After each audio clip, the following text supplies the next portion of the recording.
Hello friends, welcome back to Thathu's vlog.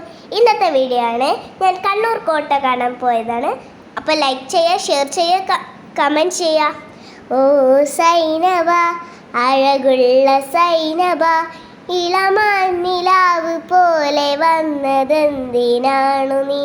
നിങ്ങൾ വിചാരിക്കല്ലേ ഞാൻ എന്തായി പാട്ട് പാടുന്നതെന്ന്? ഇതാണ് ഓ സൈനബൻ്റെ പാട്ട് അഭിനയിച്ച സ്ഥലമാണ് ഇവിടെ. ഞാനും എൻ്റെ സിസ്റ്ററും ബീരങ്കിൻ്റെ മുന്നിൽ പെട്ടു. അപ്പോൾ ഞങ്ങൾ അവിടുന്ന് കുറേ ഫോട്ടോസൊക്കെ എടുത്തു. അപ്പോൾ ലൈക്ക് ചെയ്യുക, ഷെയർ ചെയ്യുക, സബ്സ്ക്രൈബ് ചെയ്യുക, കമൻറ്റ് ചെയ്യുക. ബൈ.